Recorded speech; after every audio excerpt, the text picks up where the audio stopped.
नमस्कार प्रिय विद्यार्थियों, वीके नॉलेज इलेक्ट्रिकल में आप सभी का स्वागत है। वैकेंसी न्यूज़ अपडेट लेकर एक बार फिर उपस्थित हूँ। DFCCIL में वैकेंसी आ चुकी है। गवर्नमेंट ऑफ इंडिया का इंटरप्राइजेज है, रेल मंत्रालय भारत सरकार के अधीन है। डिप्लोमा वाले और ITI वाले इसमें अप्लाई कर सकेंगे। पूरी डिटेल से आपके सामने बात रखेंगे, पॉइंट टू पॉइंट चर्चा करेंगे। सो कंप्लीट वीडियो देखिएगा। Syllabus, exam pattern, selection process, age, fees, इन्हीं सब की जानकारी मैं आपको देने वाला हूं। सो कंप्लीट वीडियो देखिएगा। चैनल से पहली बार जुड़े हैं तो सब्सक्राइब कर लीजिएगा। हम इसी तरह का अपडेट, कंटेंट और न्यूज़ नोटिफिकेशन इस चैनल पर आपको प्रोवाइड करवाते हैं। साथ ही डिस्क्रिप्शन में लिंक दिया गया है, हमारा टेलीग्राम ज्वाइन कर लीजिए। टेलीग्राम पर सूचनाओं की जब भी कोई अपडेट आती है तो सबसे पहले वहीं प्रोवाइड करवाते हैं, यानी फास्टेस्ट अपडेट के लिए आपको टेलीग्राम पर कनेक्टेड रहना है। साथ ही एप्लीकेशन को भी डाउनलोड कीजिएगा। इस तरह की प्रतियोगी परीक्षाओं के लिए वहाँ पर हर हफ्ते एक फ्री टेस्ट प्रोवाइड करवाते हैं, तो डिस्क्रिप्शन में लिंक है, ऐप को भी डाउनलोड कर लीजिए या फिर आप प्ले स्टोर से सर्च करके सीधा भी डाउनलोड कर सकते हैं। आइए पहले इसका एक शॉर्ट नोटिफिकेशन आया है वो दिखाता हूँ मैं आपको, फिर हम आगे बढ़ेंगे और चर्चा करेंगे आपके समक्ष। अभी शॉर्ट नोटिफिकेशन है लेकिन डिटेल आपको पूरी दे दूंगा मैं। सारी जानकारी है प्रीवियस नोटिफिकेशन के अकॉर्डिंग अपने पास, और हो सकता है कि वीडियो जब तक आप देखें तब तक पूरा नोटिफिकेशन भी आ जाए तो वो आपको टेलीग्राम पर प्रोवाइड करवा दिया जाएगा। तो देखो, dedicated freight corridor corporation of India limited के नाम से है, गवर्नमेंट ऑफ इंडिया का एंटरप्राइजेज है और रक्षा मंत्रालय रेल मंत्रालय के अधीन आता है, मिनिस्ट्री ऑफ रेलवेज। इसी साल का नोटिफिकेशन है, 1DR 2025 लेटेस्ट नोटिफिकेशन है। ठीक है, किन किन पदों के लिए वैकेंसी है उससे पहले अगर आप कहें तो मैं क्रूशियल डेट आपको दिखा देना चाहूँगा। 18 जनवरी 2025 4 बजे से ऑनलाइन एप्लीकेशन इसके स्टार्ट होंगे, यानी अभी वक्त आपके पास है। और लास्ट डेट है 16 फरवरी 2025 रात के 12 बजे तक, 11 मान लो, 11:45, लेकिन इतना क्यों वेट करना। खैर 18 तारीख को होता है, रजिस्ट्रेशन करके उसी टाइम चेक करो क्या क्या चीज़ें मांग रहे हैं और फिर फाइनल जो आपको सबमिट करना है। आइए पदों की संख्या पर एक नज़र डालते हैं, फिर साथ में आपको क्वालिफिकेशन भी बताऊंगा। देखिए, सबसे पहले यहाँ पर एक पोस्ट है जिसका नाम है जूनियर मैनेजर और ये फाइनेंस से संबंधित है। तो इनकी टोटल 3 सीटें हैं, 2 OBC नॉन क्रीमी लेयर की है और एक अनरिजर्व कैटेगरी की है।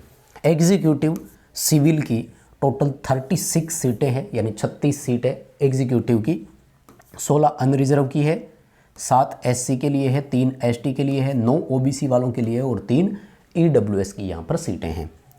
एग्जीक्यूटिव इलेक्ट्रिकल की अगर मैं बात करूँ तो 64 सीटें हैं माय डियर, 64। ग्रेट अपॉर्चुनिटी है, तैयार हो जाओ। क्वालिफिकेशन क्या होगी वो बताऊंगा मैं आपको, एक एक करके सारी जानकारी देने वाला हूँ। थोड़ा सा पेशेंस रखो और पूरी डिटेल से बात कर लेंगे। 64 में से 28 सीटें अनरिजर्व की है। इसमें पूरे भारत से कोई भी अप्लाई कर सकेगा, कोई स्टेट अदर स्टेट वो नहीं है। गवर्नमेंट ऑफ इंडिया के रूल लागू होंगे रिजर्वेशन पर। 11 सीटें SC की है, 5 ST की, 14 OBC की और 6 सीटें EWS की है। उसके बाद में देखिए, एग्जीक्यूटिव सिग्नल एंड टेलीकम्युनिकेशन की 75 सीटें हैं माय डियर, सबसे ज़्यादा इनकी सीटें हैं। वैसे तो मल्टीटास्किंग स्टाफ की है। 28 सीटें हैं अनरिजर्व कैटेगरी के लिए, 9 सीट है SC की और 7 है ST की। OBC की यहाँ पर 23 सीटें हैं और EWS वालों के लिए भी 8 सीटें हैं। अब देखो, ये जो एग्जीक्यूटिव वाली पोस्ट है ना, तीनों, 2 नंबर, 3 नंबर और 4 नंबर, तो इन सब के लिए मैं आपको बता दूं 3 ईयर डिप्लोमा क्वालिफिकेशन है। यहाँ पर ITI नहीं है, ध्यान से सुनिएगा। लेकिन अच्छी चीज़ क्या है, कोई एक्सपीरियंस ये वो और कुछ भी नहीं चाहिए, केवल 3 साल का डिप्लोमा हो। जैसे इलेक्ट्रिकल वालों के लिए इलेक्ट्रिकल से हो या इलेक्ट्रिकल एंड इलेक्ट्रॉनिक्स से अगर आपने किया हुआ है तो भी यहाँ पर चलेंगे, और सिग्नल टेलीकम्युनिकेशन में अगर आपने डिप्लोमा किया हुआ है तो भी ठीक, और सिविल में जिन्होंने डिप्लोमा कर रखा है तो वो यहाँ सिविल में अप्लाई कर सकेंगे। इस बार एक नई पोस्ट निकाली है। पिछली बार जो ITI वालों के लिए पोस्ट थी, पिछली है ना, DFCCIL हर 2 साल के अंतराल पे कर लेते हैं। 2021 में, 2023 में लगभग वैकेंसी आई थी। तो पिछली बार एक और वैकेंसी हमारे लिए आई थी जिसमें ITI वाले एलिजिबल थे। उस पोस्ट का नाम था जूनियर एग्जीक्यूटिव। ये सीधा एग्जीक्यूटिव है और वो जूनियर एग्जीक्यूटिव नाम से था। इस बार जूनियर एग्जीक्यूटिव की सीटें नहीं आई है, लेकिन मल्टीटास्किंग स्टाफ यानी MTS के नाम से एक पोस्ट आई है ज़रूर। इस बार किसके नाम से आई है? MTS के नाम से पोस्ट आई है। और मल्टीटास्किंग स्टाफ की 464 सीटें हैं माय डियर, 464 सीटें। पे लेवल वगैरह क्या रहेगा, अगर लेवल 2 भी रख लेते हैं ना तो भी कम नहीं है यार, 19,900 रुपये के आसपास बेसिक होगी लेवल 2 की। तो जो बच्चे नॉन टेक में बड़े स्ट्रॉन्ग है ना, कि मान लेते हैं कि 10th लेवल पर आता है ये, इसमें ITI होगा, लेकिन हमें अभी क्योंकि डिटेल क्वालिफिकेशन इसकी आई नहीं, प्रीवियस भर्ती में भी नहीं था, मान लेते हैं कि 10th बेस भी रहता है तो अप्लाई ज़रूर करना है क्योंकि अपॉर्चुनिटी है। 194 सीटें हैं अनरिजर्व कैटेगरी के लिए, 122 सीटें हैं OBC के लिए। अगर मैं EWS की बात करूं तो 46 सीटें हैं EWS की। EWS वालों, रिजर्वेशन का कोटा इस तरह से है कि इन 46 में सिलेक्शन हो जाता है बड़े बड़ों का, तो फिर मौका चूकना नहीं है। SC कैटेगरी से अगर आप हैं तो 70 सीटें हैं, और अगर ST से आप हैं तो 32 सीट आपके लिए भी है। तो ये वाला मौका मुझे लगता है ITI वालों को लेना चाहिए। डिटेल से मैं आपको ले चलता हूँ, एग्जीक्यूटिव और उनकी एज क्राइटेरिया और वो सब आपको मैं दिखाता हूँ।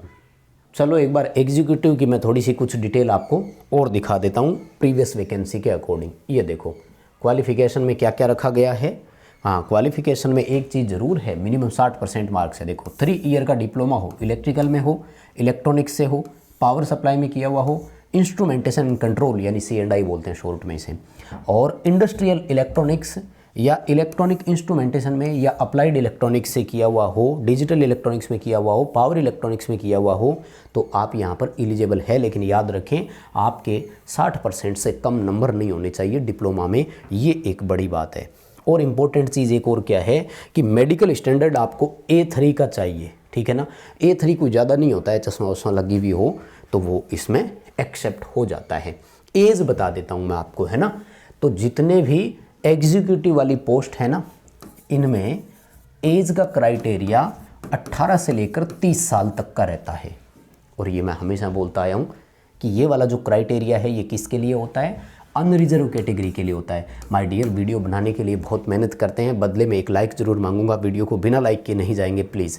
डिप्लोमा वालों के लिए तो इससे अच्छी अपॉर्चुनिटी हो ही नहीं सकती, और शानदार अपडेट पूरी डिटेल के साथ दे रहा हूँ। हाँ, आपको रिजर्वेशन के तहत छूट जरूर मिलेगी। जैसे OBC से हो तो आपको छूट मिल जाएगी 3 साल की, और आपके लिए अपर एज हो जाएगी 33 ईयर की। अगर SC या ST से बिलोंग करते हैं देन आपको 5 साल का रिलैक्सेशन मिलेगा, और आपके लिए अपर एज 35 ईयर की हो जाएगी। तो ग्रेट अपॉर्चुनिटी मैं कहूँगा। आ जाते हैं फॉर्म की फ़ीस को लेकर। तो फॉर्म की फ़ीस जो एग्जीक्यूटिव है इनसे 900 रुपये ली जाएगी, और वो जो मैनेजर वाली पोस्ट है ना उसके लिए 1000 रुपये की फ़ीस है। और जो MTS वाली है उसके लिए अभी आया नहीं है, लेकिन मैं आपको बताऊं 500 रुपये के आसपास फ़ीस होगी। क्यों होगी? क्योंकि पिछली बार जूनियर एग्जीक्यूटिव की 100 रुपये कम थी। जैसे ये 900 रुपये है तो जूनियर एग्जीक्यूटिव की 800 रुपये थी, तो फिर MTS की उनसे और कम होगी, तो 500 रुपये के आसपास जूनियर एग्जीक्यूटिव की फ़ीस हो सकती है। देनी किसको पड़ेगी? 3 ही कैटेगरी को देनी है। अनरिजर्व वालों को देनी है, EWS को फ़ीस देनी पड़ेगी, और OBC वालों को फ़ीस देनी है, ठीक है। बाकी सभी को फीस से मुक्त रखा गया है। SC, ST, physically handicapped, ex serviceman और फीमेल कैंडिडेट्स, ठीक है। इंपॉर्टेंट बातें हो गई। अब मैं आपको ले चलूँ syllabus, exam pattern, selection process को लेकर। तो अगर आपका हो तो पहले तो वैसे ही बता देता हूँ, फिर आपको मैं सिलेबस भी बता दूंगा। तो जो पेपर आपका होगा CBT एग्ज़ाम 120 मिनट मिलेगी आपको, ठीक है ना। यानी 2 घंटे का समय ये आपको देंगे। 2 घंटे के समय में आपका एक पेपर होगा, और इस पेपर में टोटल 100 क्वेश्चन होंगे। मैं प्रीवियस वैकेंसी के अकॉर्डिंग चीज़ें शेयर कर रहा हूँ, आप सुनिएगा ध्यान से। ये जो नोटिफिकेशन है ना यही वाला, और ये सारे नोटिफिकेशन टेलीग्राम पर भी मिलेंगे, डिस्क्रिप्शन में लिंक है, ज्वाइन जरूर कर लेना। तो 100 क्वेश्चन आएंगे। इंपॉर्टेंट चीज़ क्या है कि 1/4 की नेगेटिव मार्किंग है, ये ज़रूर आपको ध्यान रखना है, क्योंकि मैं हमेशा बोलता हूँ कि नेगेटिव मार्किंग अगर हो तो हमें ज़्यादा एफर्ट नहीं करना है, नहीं आ रहे हैं उनको छोड़ ही देना है। और नेगेटिव मार्किंग नहीं हो तो नहीं आ रहे होते तब भी करना होता है, ये मैं बोलता आया हूँ हमेशा। तो 100 क्वेश्चन, 1/4 नेगेटिव मार्किंग, 120 मिनट। ये जो 100 क्वेश्चन रहेंगे ना, इसके 2 पार्ट होंगे, पार्ट फर्स्ट और पार्ट सेकंड। फर्स्ट पार्ट में 24 क्वेश्चन होंगे ओनली, और इसमें होंगे 96। पार्ट का मतलब पेपर एक ही है, कॉमन पेपर है, ऐसे नहीं कि पेपर ही कहीं 2 हो रहे हैं। तो ये जो 96 है ना, ये तो आपकी ब्रांच से रिलेटेड है, जो डिप्लोमा आपने किया है उसका। मैं टॉपिक्स बता दूंगा, इन्होंने पूरा नाम लिख करके दिया हुआ है। और ये जो 24 क्वेश्चन है इसमें आएगा GK, एप्टीट्यूड और रीजनिंग, ये रहेंगे इतने से आपके यहाँ पर। समझ में आई बात? रीजनिंग, जीके, एप्टीट्यूड, और ये है आपकी ब्रांच से रिलेटेड।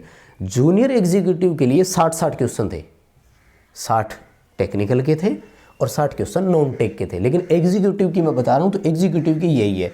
और जो ट्रेड्समैन मेट्स का एमटीएस का है उनके लिए अभी अपडेट नहीं है, तो वो मैं आपको बताऊंगा आगे, है ना। पिछली भर्ती के अकॉर्डिंग अगर सिलेक्शन प्रोसेस ये भी एक बार है, नज़र डालनी है तो देख लो। जैसे इलेक्ट्रिकल का उठा लेता हूँ मैं, एक ही बात है वैसे तो, एग्जीक्यूटिव कोई भी हो तो एग्जीक्यूटिव इलेक्ट्रिकल के लिए देखो कंप्यूटर बेस्ड टेस्ट होगा, उसके बाद में डॉक्यूमेंट वेरिफिकेशन होगा और फिर मेडिकल टेस्ट होगा, और कोई बीच में स्किल टेस्ट एंड ये वो दूसरा कुछ नहीं होगा।